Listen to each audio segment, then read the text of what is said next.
Uma função, ela tem que ter três elementos. Ela tem que ter uma expressão que dê o domínio da função, o conjunto de partida, o conjunto de chegada, que nesse caso nós vamos admitir que é o caso mais geral, que é o conjunto dos números reais, o maior conjunto numérico possível, e também uma lei de formação para essa função. Nesse caso, por exemplo, eu tenho uma lei de formação como essa: 5 vezes x menos 2. Essa é uma típica função polinomial de primeiro grau. Por que de primeiro grau? Porque a variável x aqui tem expoente igual a 1. Se você lembrar lá da potência, quando eu omito a potência, o expoente, esse expoente é igual a 1. Então essa aqui é uma típica função polinomial de primeiro grau. E eu posso fazer a comparação com o caso geral. Qual é a lei geral de uma função polinomial de primeiro grau? É sempre dessa forma: a vezes x mais b. A gente em matemática define isso.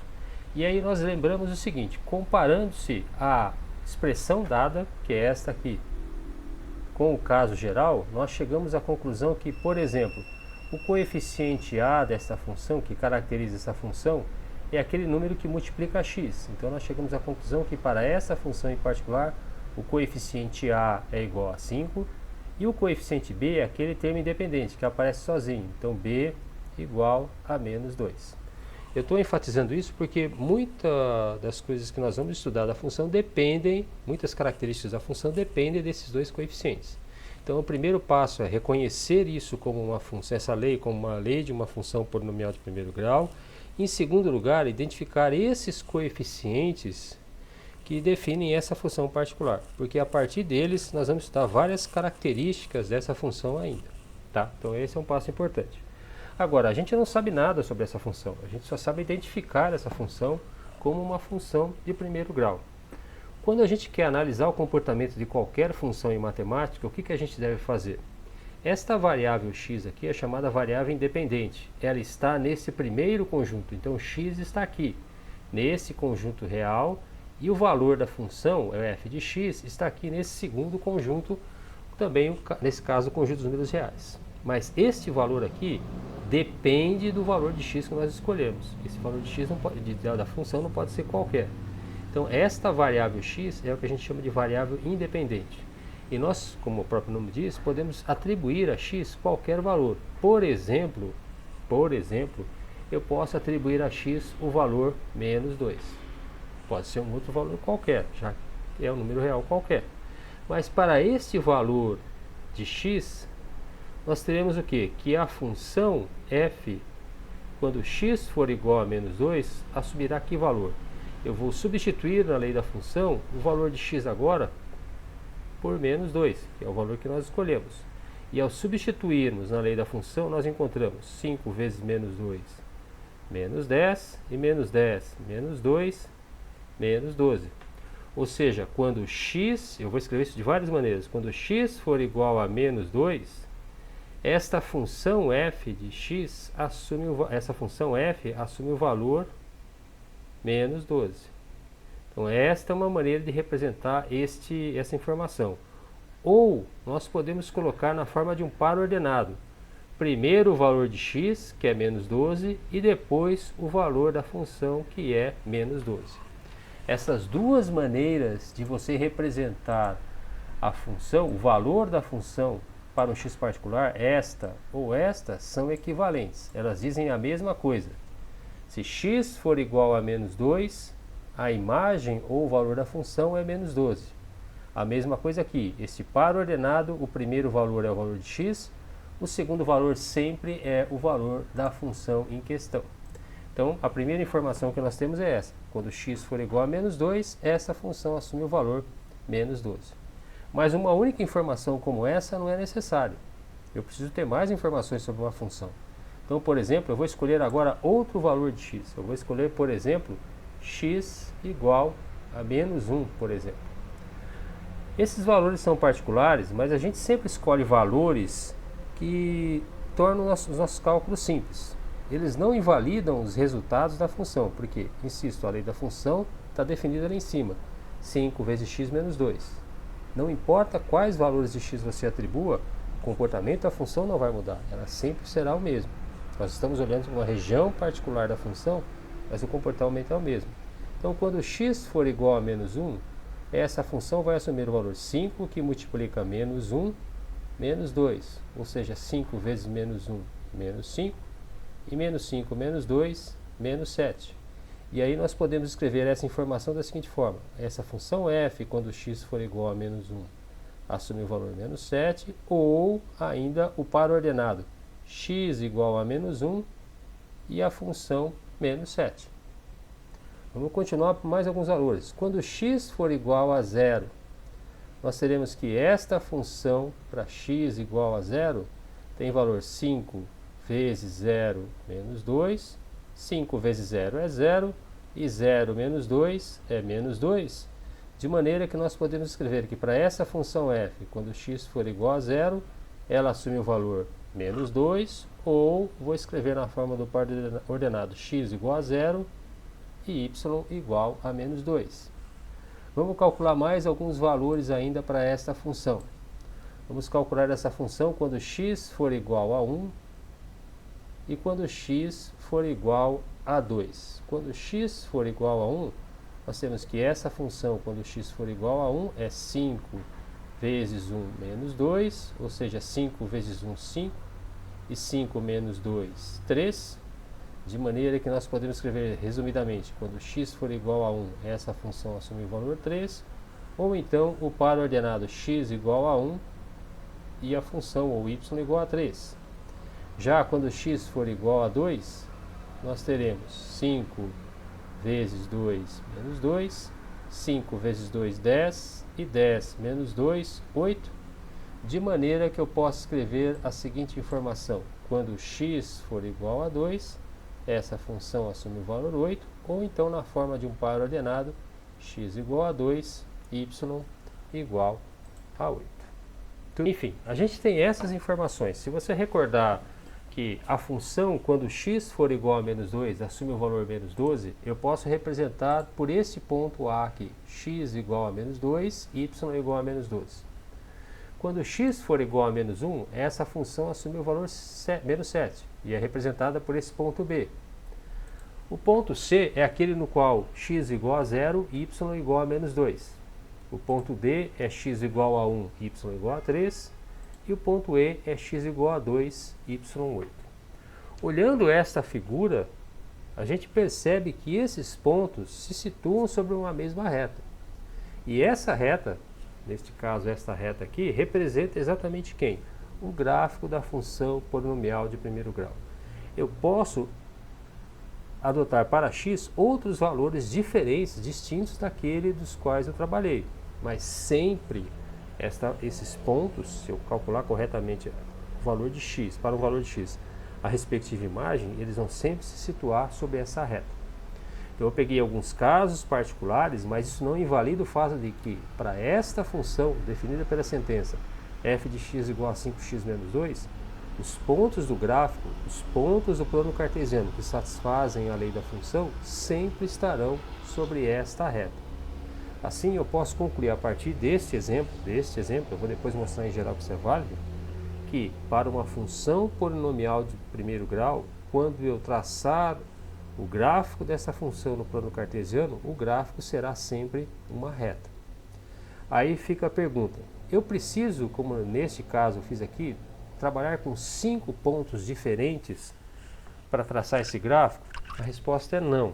Por quê? Porque, como a gente já deduziu que neste caso o gráfico é uma reta, na realidade a reta fica determinada se eu conhecer apenas 2 pontos dessa reta.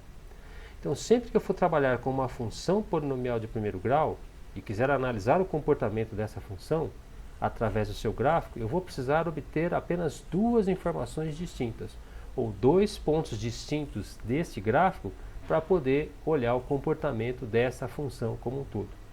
Então essa é uma coisa importante.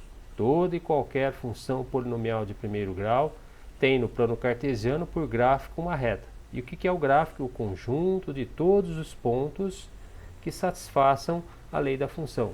Esses pontos envolvem pares ordenados, nos quais a primeira coordenada é um valor de x arbitrário que você escolhe, e o segundo ponto é a respectiva imagem da função calculada pela lei da função. Então, toda vez que se tratar de uma função polinomial de primeiro grau, o gráfico dessa função é dado por uma reta. E, para determinar essa reta, nós precisamos de apenas dois pontos distintos ou duas informações sobre esta reta. Aqui, uma segunda função polinomial de primeiro grau. A função g dos reais nos reais de novo, domínio dos reais contra domínio dos reais, dada pela sentença g de x igual a menos 3x mais 4. Aqui nós olhamos por inspeção que o coeficiente de x, aquele número que multiplica x, é menos 3 e o termo independente é igual a 4. E ela é uma função de primeiro grau porque a variável x tem expoente igual a 1. Como antes, a gente vai estudar o comportamento dessa função. De que maneira? Nós vamos atribuir valores a x. Por exemplo, eu posso começar com o valor de x igual a menos 1, qualquer número real que está aqui. Qual é a imagem da função? Então, quando x for igual a menos 1, essa função g agora tem valor menos 3, que multiplica menos 1, mais 4. Menos 3 vezes menos 1 é mais 3, e 3 mais 4 é igual a 7. Então, quando x for igual a menos 1, a imagem da função é igual a 7. Avanço, ou seja, que eu preciso de só duas informações. Mas vamos continuar com esse cálculo para mais valores. Quando x for igual a 0, esta função g assume o valor menos 3 vezes 0 mais 4. Menos 3 vezes 0 é 0, e 0 mais 4 é igual a 4. Quando x for igual a 1, nós temos que essa função g assume o valor menos 3 vezes 1 mais 4. Menos 3 vezes 1 é menos 3, e menos 3 mais 4, a imagem da função é 1. Quando x for igual a 2 agora, por exemplo, essa função g assume o valor menos 3 vezes 2 mais 4.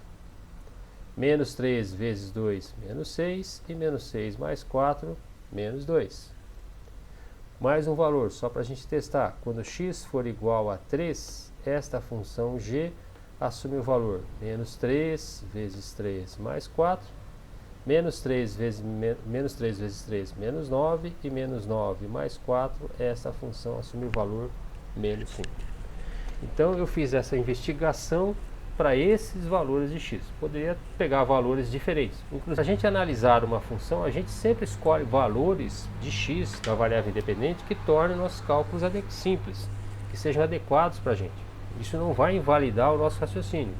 A lei da função está aqui. A lei da função está aqui. Ela está definida aqui. Então, todo e qualquer comportamento da função só vai depender dessa lei. Os valores particulares de x que eu use para analisar essa função são irrelevantes. O comportamento da função está todo definido aqui. Eu estou olhando para uma região particular do domínio, mas isso não invalida o fato de que as conclusões que eu tirar daqui valem para a função em geral. Tenho, novamente, ponto A de coordenadas menos 1 e 7, o ponto B de coordenadas 0 e 4, o ponto C de coordenadas 1 e 1, ponto C de coordenadas 2 e menos 2, e o ponto E de coordenadas 3 e menos 5.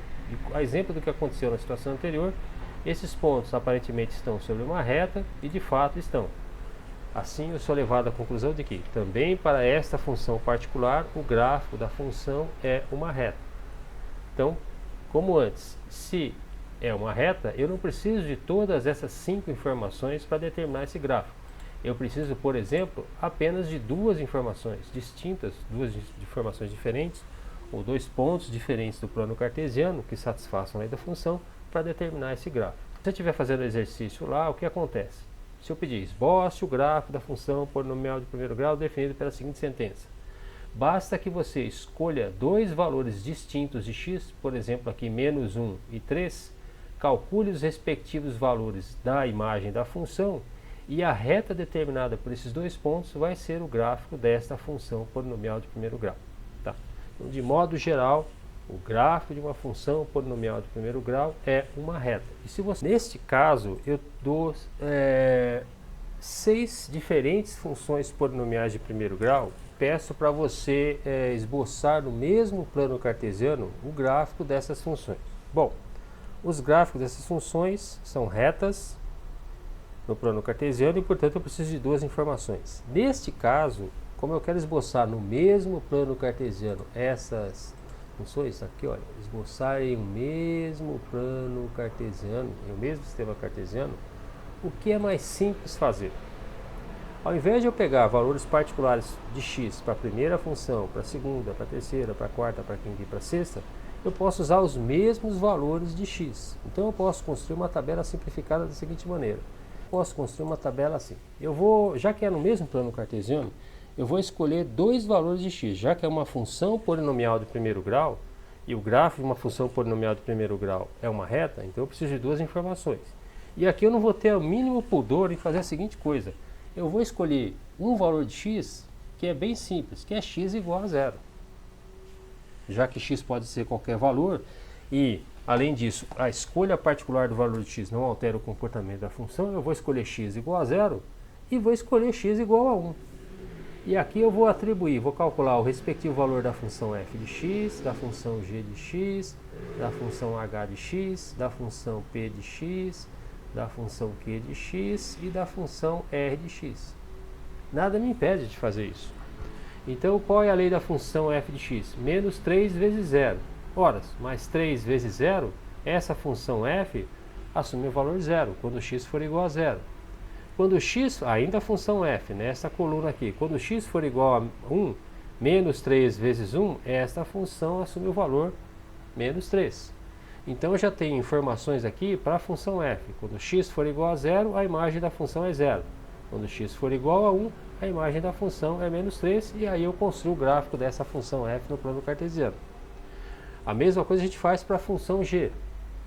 Para a função g, quando x for igual a 0, qual é a lei da função g? Menos 2 vezes 0. Mas menos 2 vezes 0 é 0. E quando x for igual a 1, agora para a função g, eu tenho menos 2 vezes 1 é menos 2. Novamente, eu tenho duas informações agora para a função g. Quando x for igual a 0, a função g assume o valor 0. E quando x for igual a 1, a imagem da função g é menos 2. Repito o processo para a função h. Para a função h, qual é a lei da função h? h é menos x. Ora, se eu substituir x por 0 aqui, menos 0 é 0. Então, para a função h, quando x for igual a 0, ela também assume o valor 0. Agora, quando x for igual a 1, o valor da função h é menos 1. Ou seja, menos 1. Está aqui. Faço isso para a função... Faço isso para a função p. Qual é a lei da função p? É mais simples ainda. P de x é igual a x. Ou seja, essa função não faz nada. Se eu associo a x o valor 0, p de x também é 0. Se, para essa função p aqui, se x for igual a 1, substituir x igual a 1 aqui, ela me devolve o valor 1. Então, para a função p, quando x for igual a 0, a função vale 0. E quando x for igual a 1, a função também vale 1. A lei da função q agora é 2 vezes x. Mas, novamente, se eu escolher x igual a 0, 2 vezes 0 é 0. E se eu escolher x igual a 1, 2 vezes 1 é 1. E, finalmente, para a função r, que é 3 vezes x, se eu substituir x igual a 0, 3 vezes 0 é 0. E se eu substituir x igual a 1, 3 vezes 1 é 3. Então aí eu tenho todas as informações necessárias para construir no mesmo plano cartesiano o gráfico da função f, da função g, da função h, da função p, da função q e da função r. Lembrando que, por se tratar de uma função polinomial de primeiro grau, eu preciso de apenas duas informações ou dois pontos distintos para construir o gráfico dessa função. Então, a partir desta tabela, eu tenho condições de agora construir no mesmo plano cartesiano o gráfico dessas 6 funções aí.